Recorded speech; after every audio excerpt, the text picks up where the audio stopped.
Hello, it's Jimmy here at EOLYS. I'm looking at a Peugeot Boxster 2 litre. So it's got this engine. So it's a 2016 with 64,000 miles on the clock. I'm going to use my launch Eurotab 3 to do a diagnostic scan here.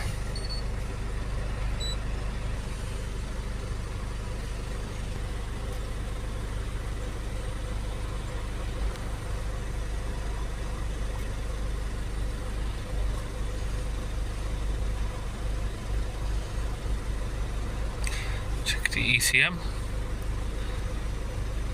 I want to see why the engine management light's on there. Okay, code read. Fault code to be ignored. Okay, so we have inlet air circuit, inlet air circuit, inlet air circuit. So it doesn't really give you much information there. Let's have a look if we have any sort of live data. Air intake circuit information 1. Select all of those. Okay, we can only do 16 at a time.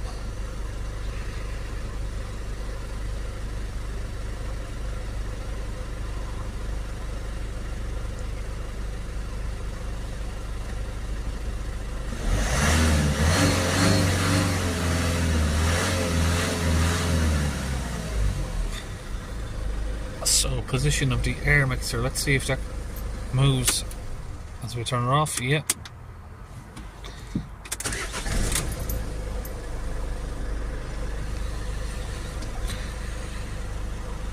Right, so numbers are all moving here. I think we've either got maybe an air leak or a blocked EGR, I'm thinking at the minute. Where am I gone? Exhaust information.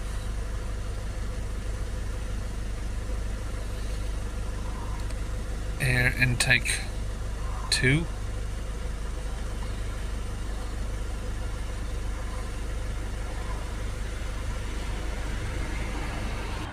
Okay, so just put the van up on ramps so I can have a better look underneath. Just under the van here we can see that there is signs of leakage from somewhere. I'm not sure exactly where at the minute. But, if we touch that bit's kind of sticky, like sort of molasses. And if we come over here, this is also wet. You can see it's collecting a build-up of dust on it. Just over here I think I've found the leak right there. Looks like a big gash on that hose there.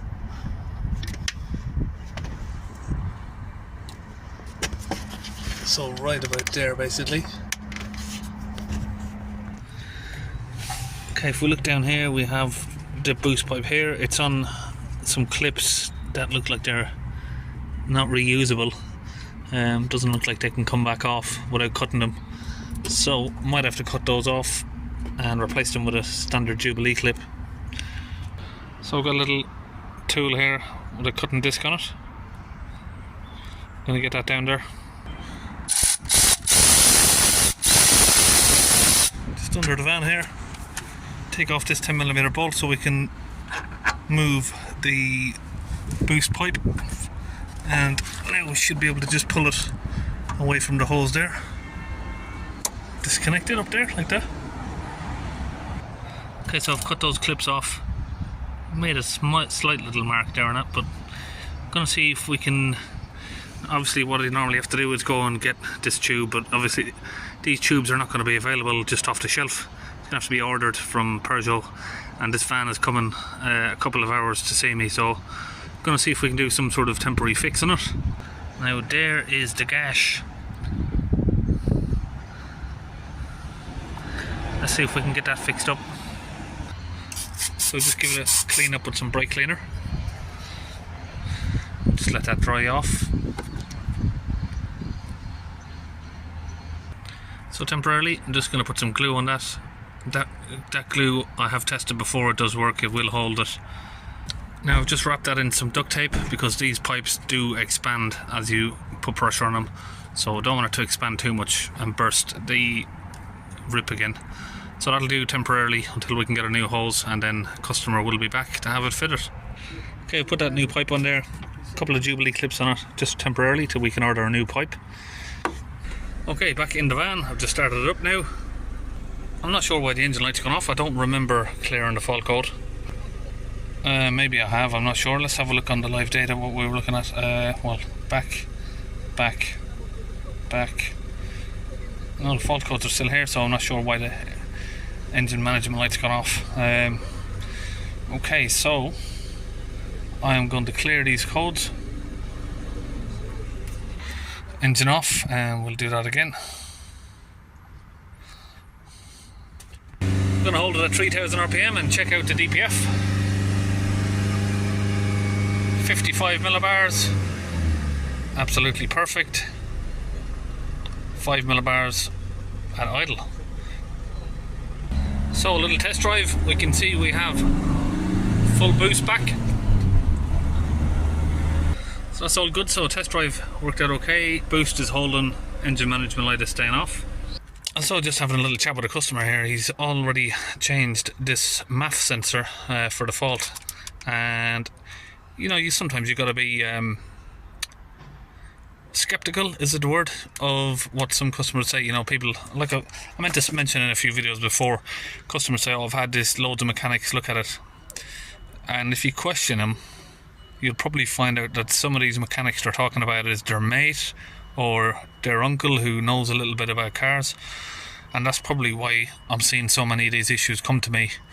Yeah, it does happen, you know, I get some come from the dealerships or some come from various garages that have had a look at it, but I think most of the time if you read or look into these stories, you know, this was changed by his mate, I think he said. So just a little bit of looking around, we found a pipe. So I've just taken out the EOLYS tank on this. Anytime you do work on these, it's just worthwhile checking, and it's probably a couple of 100 mil in there, but that needs filling up.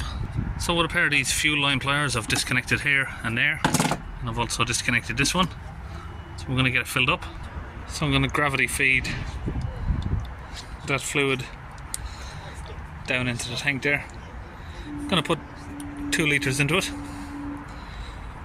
Okay, I'm back in the van. I'm going to go to special functions, turn the ignition on. Service action, draining, filling, bleeding. Draining, filling of the urea reservoir. Oh, that's not working.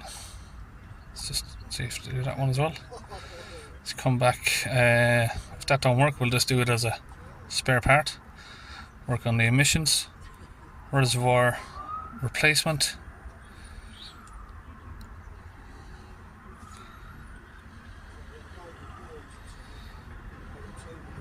Let's press that again.